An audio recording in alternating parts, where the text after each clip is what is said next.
TV पर लगातार बारिश की खबरें दिखाई जा रही थी। सोहन भी मजदूरी का काम करने के लिए शहर गया हुआ था। सोहन शहर के पास एक निचली बस्ती में रहता था। जब उसने घर जाते समय एक दुकान पर खबर सुनी तो वो बहुत डर गया था। आज की बड़ी खबर कि कई निचले इलाकों के घरों में पानी घुस गया है और बताया ये जा रहा है कि पानी में घर डूब चुके हैं और लोग घर से बेघर हो चुके हैं। उनके पास खाने के लिए कुछ भी नहीं बचा है, इसलिए लोग अपने घरों को छोड़कर दूसरी ओर जा रहे हैं ताकि वो बच सकें। भैया ये खबर कितनी देर पहले की है? ये तो सुबह ही आ रही थी। भैया मेरा घर भी निचली बस्ती में ही है, इसलिए चिंता हो रही थी। अब मैं चलता हूँ। राम राम। पता नहीं घर का क्या हाल होगा। मैं सोचता था कि मैं अपने घर की छत को ठीक करवा लूँ, लेकिन कोई मजदूरी ही नहीं देता है इन बारिश के दिनों में। अब मैं क्या करूँ भैया, मैं तो बर्बाद हो जाऊँगा। सोहन घर जाता हुआ अपने आप से बातें कर रहा था। बारिश के कारण शहर की सड़कों पर भी पानी आ गया था। सोहन के पास 100-200 रुपए थे, जिनका वो खाने पीने का सामान घर लेकर जा रहा था। उसकी पत्नी और बच्चे घर में घुसे पानी को घर से बाहर निकाल रहे थे। गौरी रुको, मैं मदद करता हूँ, 2 बाल्टी मुझे दो। कितनी देर से बारिश आ रही है, रुकने का नाम ही नहीं ले रही। बारिश रुक जाए तो पानी घर से बाहर निकल जाएगा। तुम चिंता मत करो गौरी, अब तो रात का समय है, हम कल सुबह ही शहर चले जाएंगे।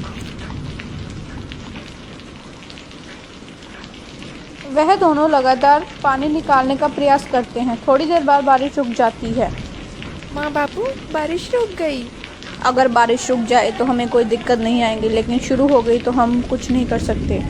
ये लो कुछ खा लो, जब से आए हो तुमने कुछ नहीं खाया है। हाँ, जल्दी सामान बांध ले, हम सभी जा रहे हैं यहाँ से। बहुत पानी आ चुका है बस्ती में, बड़े पुल पे जा रहे हैं। हाँ बांध रहा हूँ, कुछ खा लूँ, सुबह से कुछ नहीं खाया है मैंने। अगर ज़रूरत पड़ी तो सामान बांध लूँगा। गौरी जल्दी ही सारा सामान बांध लेती है और सोहन की भी आँख लग जाती है क्योंकि वो बहुत ज़्यादा थका हुआ था। उसके साथ ही बच्चे सो जाते हैं। सुबह जब गौरी उठकर देखती है तो उनके आसपास पानी ही पानी था। सभी लोग इधर उधर भाग रहे थे। अरे सोहन जल्दी बाहर निकल, यहाँ पे बाढ़ आ चुकी है, हम नहीं बचेंगे यहाँ पे, जल्दी आ। अरे गौरी जल्दी निकल, बच्चों को लेकर, बाढ़ आ चुकी है यहाँ पे, जल्दी आ। उठो बच्चों, हमें यहाँ से जाना होगा। गौरी सारा सामान तो भीग चुका है, अभी कुछ भी लेके जाना खतरे से खाली नहीं। तुम जल्दी से की तकात पकड़ो, मैं बिट्टू को पकड़ता हूँ। जैसे ही सोहन बिट्टू को पकड़ने के लिए जाता है तभी घर की छत गिर जाती है और घर की छत का एक टुकड़ा बिट्टू को लग जाता है, जिसके कारण उसके सिर से खून निकलने लग जाता है। तभी गौरी रोने लग जाती है। सोना जी कुछ करो, बिट्टू के सिर से बहुत खून बह रहा है, वो आंखें भी नहीं खोल रहा। घबराओ मत गौरी, मैं कुछ करता हूँ। तभी सोहन वहाँ से चले जाता है और इधर उधर मदद मांगने लग जाता है। भैया जी अगर आप रामपुर जा रहे हैं तो किसी डॉक्टर को भेज देना, आपकी बड़ी मेहरबानी होगी। भैया जी तुम्हें यहाँ कोई डॉक्टर नहीं मिलेगा, ये निचला इलाका है, यहाँ कोई डॉक्टर नहीं आता। भैया जी यहाँ पर आपको कोई डॉक्टर नहीं मिलेगा, आप पुल तक पहुँच जाइए, क्या पता आपको कोई मदद मिल जाए। हाँ ये ठीक है, क्या पता कोई मदद मिल जाए। हे भगवान मेरे बच्चे की रक्षा करना। सोहन बाढ़ के पानी में तैरकर पुल की ओर जा रहा था। उधर गौरी का रो रो कर बहुत बुरा हाल था क्योंकि बिट्टू की सेहत बिगड़ती ही जा रही थी, वो बहुत ज़्यादा बीमार हो रहा था। उधर बाढ़ का पानी भी बहुत तेज़ हो रहा था।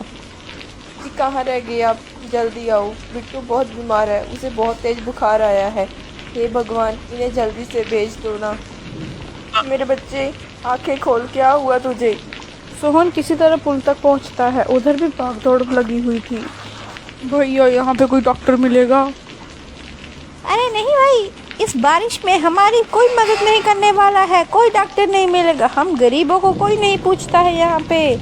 तुम्हें भी यहाँ कोई नहीं मिलेगा, कहीं भी कोई डॉक्टर नहीं दिख रहा है। भगवान मेरी मदद करो, रक्षा करो, अब तुम ही हो। तभी एक डॉक्टर वहाँ मोहन को रोते हुए देख रहा था। आशा तुम बच्चों को लेकर कहीं दूर चले जाओ, मैं उस पिता के साथ जा रहा हूँ क्योंकि उसका बच्चा बहुत बीमार है। लेकिन आपकी जान को भी तो खतरा है ना, आप मत जाइए ना प्लीज़। आशा मुझे उसके साथ जाना होगा, उसके बच्चे की ज़िंदगी का सवाल है। तुम बच्चों